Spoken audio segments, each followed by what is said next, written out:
let it bounce.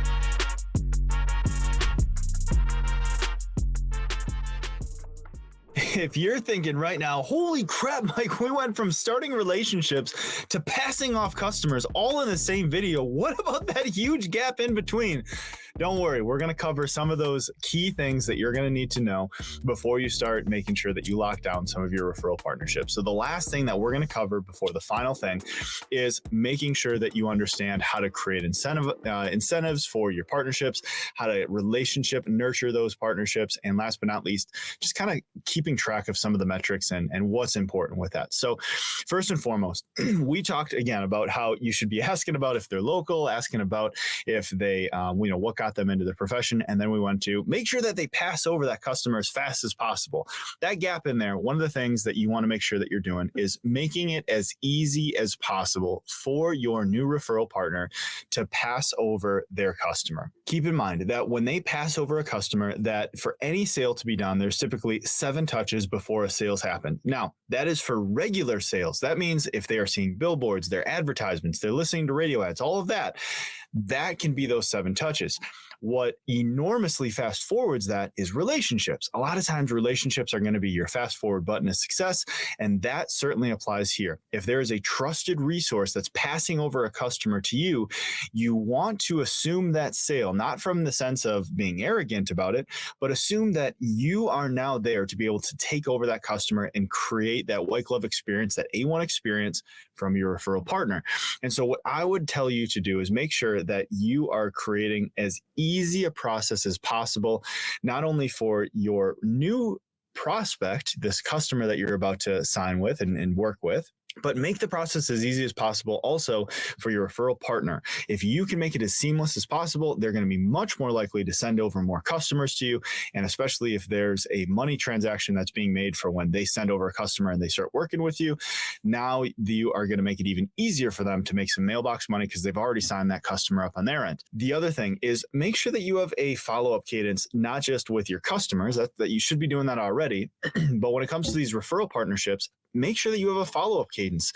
Make sure that you have things that you're interested in that give you a reason to reach out. So when you have those initial points of contact, whether they start becoming a referral partner right away, if they don't, or if you're in that process, have a reason to reach back out afterwards. This is kind of setting up that next sale, setting up that next contact point while you're still in their office. So if you're in their office and you talk about where they're from and it's local, you have a story there, that's great. If it's about how they got into their profession, it's something that resonates with you and you have a conversation there, that's great. If you go in there and you notice they're a Porsche guy or they're a Corvette guy or they are a golf guy or they are a Georgia Bulldogs football guy, whatever the case may be, make sure that you have a reason to follow back up with them. If they're a Georgia fan and Saturday the Bulldogs win, now on Monday you have a reason to reach back out and you can have a conversation around something that's not just business. So again, make sure that it's as easy as possible for them to transfer over their customers to you, and then make sure that when you are reaching back out to them that you have not just a business reason to reach out. Make sure that there is a good relationship building reason to reach out, and that's going to be tremendously helpful. Now when it comes to creating the incentives and rewards for them to send over a customer, there's a couple things that you need to know. Number one, you should know what's legal and not within your own industry. That's on you to decide. That's on you to figure out. But make sure that you have the legalities of what you want to do. The other thing is, do you need to draft up paperwork? A standard agreement is important to solidify the partnership, even if it's extremely simple. Right now, the partnership agreements that we have with our partners are 2 pages, and then it's a W-9 for payout. That's it. It's not even a full 2 pages either, and it might even be double spaced. Just because it's a simple relationship and a simple partnership doesn't mean that you shouldn't have some paperwork there. It makes it more official for you. It makes it more official for them. And on top of it, it can outline the specific process of how things should run. And so what you can do is you can have maybe your own standard operating procedure. You have a standard document that you're going to use for when you stop by these places. However, you might find that they have some certain things in a process of how they want to do things. And you can just go back and you can change up within your own paperwork what that process looks like. And so whatever that agreement is, I definitely recommend that you have it. Just use ChatGPT. If you throw in some examples of things that you want to do with these referral partners, oftentimes you can come up with a standard agreement. Sure, there is important to understand that there could be some legal ramifications that come from these partnerships. So you want to make sure that who does what by when kind of stuff is outlined. But I do want to let you know that you shouldn't feel so obligated to have this 15, 20 page long, multiple chapters, huge paragraph sort of agreements that need to happen just to be able to get this ball rolling. You don't need that. The thing is, just have something there so that it makes it more official, makes it more business-like. Because, again, if you show up and you create this partnership and you just expect someone to send their partners over or their customers over, and there's no paperwork there, it just doesn't feel as good. It's the same reason why you might start walking into some of these places with, like I do, with a sport coat and leather shoes. I normally am not wearing that stuff, but when it comes to being a professional and being with clients, yeah, I'm going to throw that on just because it's just more professional. It's the same thing with this. Draft up the paperwork, have a couple pages in there that just outline the process. It's going to come across as much more professional, especially if money's involved. You want to make sure you have that. You want to make sure they have that. And then that way you can each hold each other accountable to the expectations. The other thing is understand that you should know your numbers. If you're going to be paying out, make sure that you understand exactly how much you're going to pay out, how often are you going to pay out, and how are you going to be able to show your partners what you're paying them out for. You might not want to show every single partner, you might not want to show every single customer that ends up working with you and say, because of these customers, I'm now paying you for this.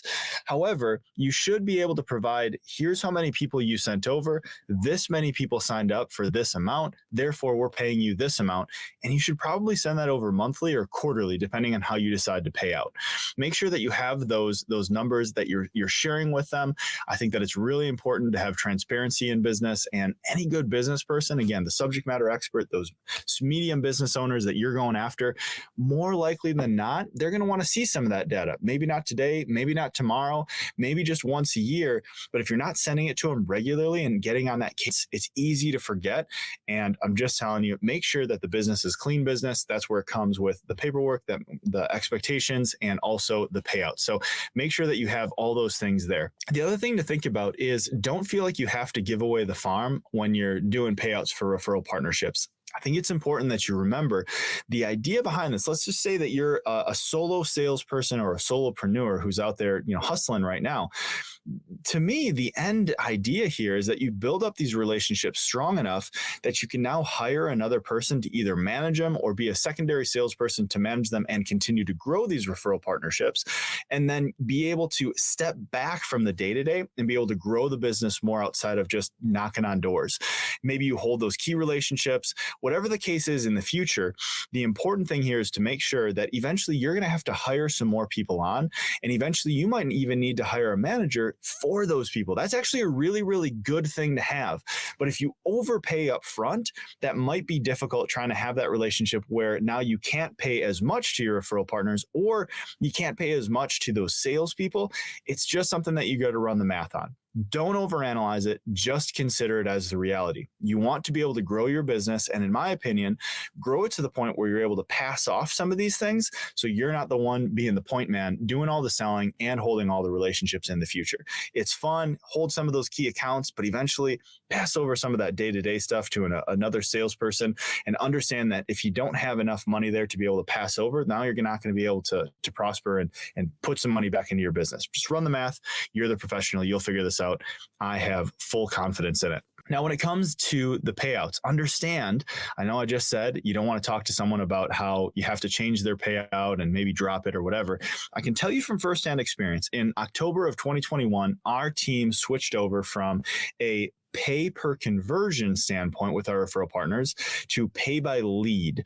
So we changed the way that our program operated that now had an insurance aspect to it, where there was a very specific way that we were able to compensate someone when they sent one of their customers over to us. And so when we had to fundamentally change up how we paid them out, we had hundreds, if not thousands of partners across the US that we now had to fundamentally change the way that the money exchange happened for our partnership. We thought that this was going to be devastating, but it actually worked out just fine. we ran the math and we were able to continue paying people pretty much on point based on their conversion rates, now per lead, as opposed to just on the conversion. And so everyone was pretty much happy with that. I just want to tell you that if the day ever comes where you have to switch up how you pay out, if you can logically explain it to your business partners and you have a really strong relationship with those referral partners, it's typically a lot less of an issue than certainly what we thought it was going to be with our business. Understand that that change happens. And when you have to have that difficult conversation, it's just always going to go back to the stronger your relationship is, the easier that conversation is. Don't be so worried about having a difficult conversation. Just be worried about making sure that you have the right facts and figures so that when you sit down with them and go, look, there's a difficult decision I have to make with the business, but I'm going to make sure that we continue to have this relationship even better than ever before. If you actually have a truthfulness behind that by showing, again, the growth trajectory that's going to come from that relationship, makes it so much easier. Last but not least, when it comes to tracking and troubleshooting, I'm going to tell you from my own personal experience, I've never seen a high-performing sales team that overanalyzes the numbers. If you have a high-performing sales team, you are going to continue to look at the numbers over and over again. And that is just something that even if you're a solo salesperson, if you're a solopreneur, you want to make sure that you analyze your data often. A lot of times, if you are a solopreneur, you are that lone salesperson, data is not your strong point. Trust me, I hate spreadsheets. Well, I should change that. I hate running spreadsheets and creating spreadsheets, but I love the data that I get from them because it allows me to make decisions off of that. And I think that if you're not there, you can get there too. The important thing, though, is to understand that all true business people are going to be running off of data. And so make sure that you're pulling the data, you're tracking your metrics, and you have some sort of CRM that you are using to not only have numbers for the customers that you're bringing in from your referral partners, but also clocking in the numbers that you're getting from your referral partners, whether it's the customers that they're sending over, the times that you're meeting with them. You want to log those calls so that you can always go back and go, man, I feel like I haven't seen Jim in a long time. And you look up and sure enough, it's been 4 months since you stopped into that referral partner. Even if they're sending you over customers, you might have to go back out and spin that flywheel one more time. The flywheel of momentum might be rolling with that business, but you don't want to just expect that business as usual is going to continue. You want to go out and hit that relationship some more. So make sure that you're tracking your numbers, make sure that you're tracking the actions that you're taking so that eventually, again, ultimately, I think it's important that you have ways that you can now transfer over this business to someone that you hire so that you can not be in the day-to-day area of your business. You can focus on some of these other relationships. And so if you don't have the key metrics, the touch points, all of that information somewhere, you're going to have to transfer all that knowledge out of your noggin. And when you have to try to train somebody, I'm going to tell you, it's going to be frustrating extremely quickly. Better to have all that stuff tracked somewhere. Last but not least, I'm always shocked at the amount of companies who operate off of Excel and Google spreadsheets, but it's better than nothing. You want to make sure that you have all of that information available and that you can get the information from one place to your referral partners. Like we talked about, if you're doing any sort of payouts for them, if money is being exchanged for them bringing you customers, you should have a way to be able to show them, here's how many people you sent me, here's how many we signed, and here's what we're paying you for. That should be outlined in that operating agreement that we talked about. Even if that operating agreement is only a couple pages, it's important to have that. It's important to have transparency, and you should be sending that over to them monthly, even if you're only paying them out quarterly or whatever the conversation is. Just make sure that you have transparency there and make sure that you have the capability of backing up. The last thing that you want is for someone to go, well, you promised that you were going to pay me this much, but you only paid me that much, and you don't have any data to show whether it's true or false. Make sure that you have that stuff.